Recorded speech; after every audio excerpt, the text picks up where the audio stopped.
Akala ko hanggang huli ikaw ang makakasama ko, pero hindi pala.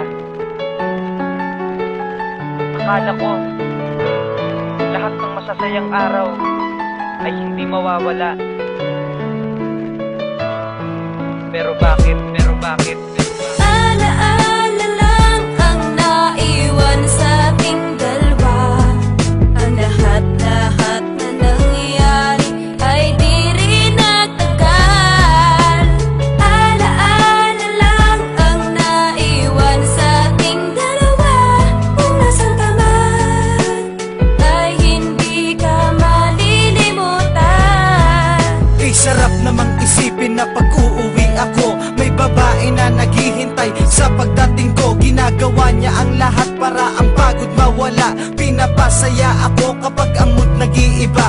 At iba talaga siya, oo, ibang-iba siya sa mga nakilala kong babae. Ewan ko nga ba, kahit di siya kagandahan at ayaw rin ng pamilya ko, hindi niya ko iniwan at hindi rin siya sumuko. Pinaglaban ng pag-ibig, pinaglaban ng pangako, pinaglaban niya lahat at tinupad at dinapako. Masasabi ko ang swerte ko dahil natagpuan ang babae na katulad mo. Kahit hinusgahan ka ng maraming tao, kesyo di raw tayo bagay, di mo nalang pinansin at hindi ka nakipag-away. Kaya't sanay kung nasaan ka man ngayon mahal, pinapangako sa puso ko di ka matatanggal.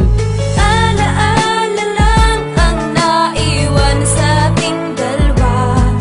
Ang lahat-lahat na nangyayari ay di rin nagtagal.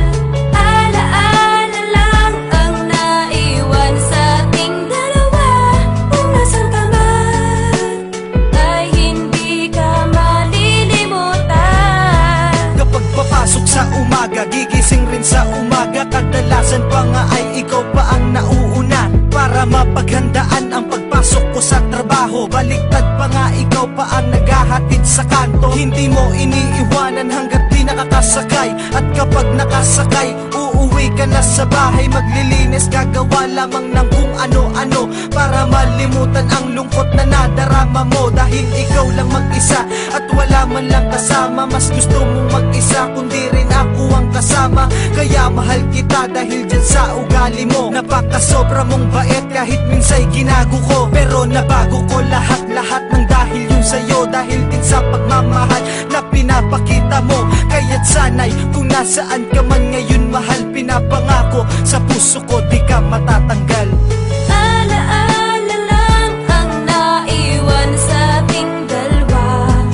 Ang lahat-lahat na nangyayari ay di rin nagtagal.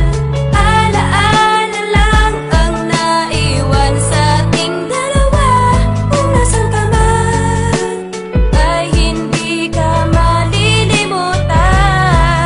Alas 11 ng gabi, pauwit naglalakad. Ang bilis ng tibok ng puso ko, ako'y agad-agad nag-text sa'yo para malaman ko kung okay ka. Pero di ka nag-reply kaya ako'y nag-alala, at may tumawag sa'kin pagtingin ko ay ikaw. Sinagot ko agad ang telepono pero hindi ikaw, iba ang kausap ko. Sabi ko kung sino siya, sabi niya doktor ako, ikaw ba ang asawa niya? Nagtaka naman ako kung bakit siya ang sumagot. Sagot niya ay wala na siya pero meron siyang nadampot na regalo at nakalagay para sa mahal ko. Happy anniversary mahal, para sa'yo to. Sabi sa'kin ng doktor at sabi sa'kin ng nakakita, bumili siya ng regalo, tumawid sa may kalsada at hindi niya nakita na may palapit pala